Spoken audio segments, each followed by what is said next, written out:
Yes. Thank you, Chair. And be assured of all the questions today I'll be on time. They are. Leave it to the women and we get through it quickly. To ask the Minister for Children and Youth Affairs the status of the implementation of Action 1.4 of the corporate plan of Tusla and if she'll make a statement on the matter. And this is to do with children homelessness. Thank you, Minister. Deputy Minister. Thank you, Deputy, and I'm sure you'll join me in welcoming our children and young people here this morning. Action 1.4 of the Tusla Corporate Plan concerns several commitments to address specific issues for children and families experiencing homelessness and or who are in emergency accommodation.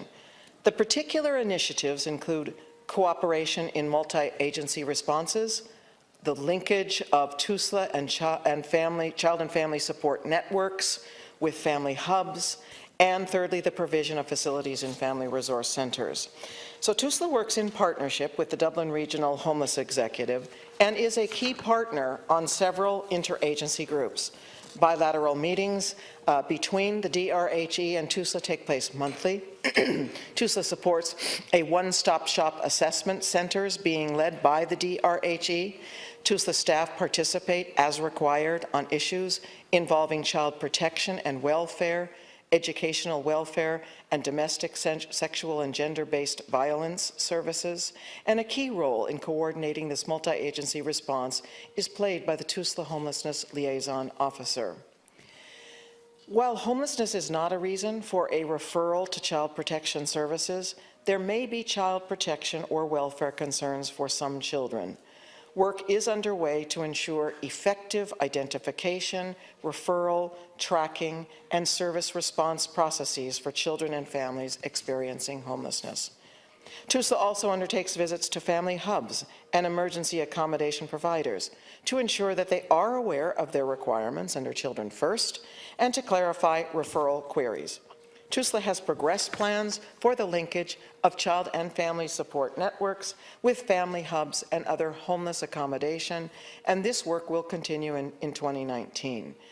Tusla is also liaising with family resource centres to provide facilities where children can do their homework, receive nutritious food, avail of laundry facilities, receive family support services and other relevant supports. And this model operates in Mulhuddart, Ballyfermot and Ballymun, and Tusla plans to extend this service in 2019. I need further time to further develop your points there. Deputy Rabbitte, 1 minute. Thank you very much, Minister, for your comprehensive response. And I suppose when you're talking about 4,000 children who are in emergency accommodation that fall in under the homelessness category, it is a staggering number of children that we're talking about.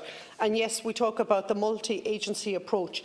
And what I really am interested in hearing a little bit more about is in relation to Tusla's liaison officer, the visits to the family hubs and the referral and the tracking system.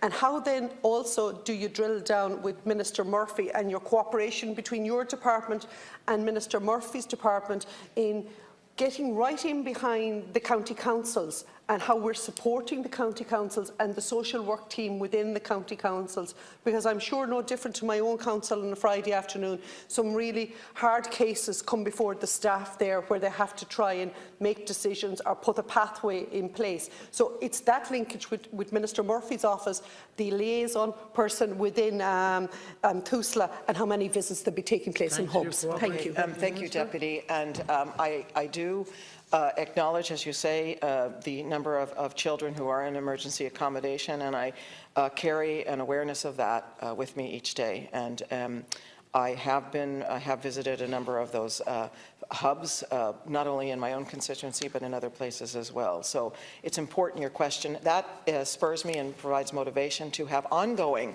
communication with Minister Murphy. And some of the things that are happening in relation to children in terms of emergency accommodation are because of our conversations and our working together. In line with its business plan of 2018, though, Tusla has established that position of the Homeless Liaison Officer. It facilitates planning, coordination, integration of services with other bodies and agencies who are working with the families. And since taking up the position in June of 2018, that officer has been involved in a number of initiatives, including meetings with a number of Children and Young People's Service Committee coordinators to get an overview of their current work with homeless children and families. They're also establishing an internal forum of senior child protection and prevention partnership and family support staff that will be led by that homeless liaison officer to ensure that effective identification, referral, tracking and service response that you ask about. Thank you, Kim Corbett. Thank you very much, Minister.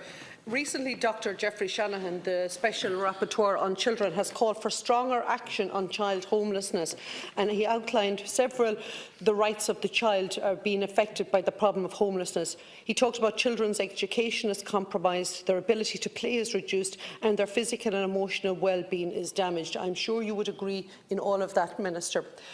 What I'm really curious to know is, when you talk about the Tusla liaison officer, how many have we nationally that are supporting this good work that the Tusla corporate plan has in place? I really am interested in hearing that. And what measures are Tusla taking to ensure that we address the issues regarding children's education is not compromised? Because that's the one thing that comes across all briefings, Minister, the parent wanting to keep the child either in the childcare facility or in education. And I know before compliments you provided bus passes to ensure that children could attend their local education. So it's really about Dr. Jeffrey Shanahan there. Thank you very much. Thank you, and I was very pleased to present his report, Special Rapporteur report, and report to me, to the Cabinet there just this past week, Dr. Jeffrey Shannon's excellent report.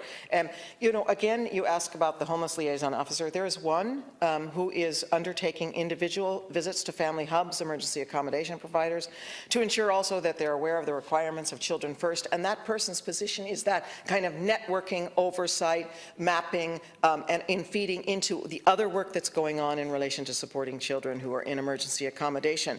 May I say that that in relation to your question about the educational aspects, they are, Tusla is involved, the Education Welfare Service is involved specifically in supporting children in emergency accommodation. I've asked them to be specifically attentive to that. They are providing a number of supports to children and family experiencing homelessness. Their school completion program is placing a particular emphasis on children and from homeless families in particular, to helping them to continue full participation in the school. So there is a concerted effort in the context of that Education Welfare Service programs that operate in Tusla to ensure that they're attentive to the children who are homeless.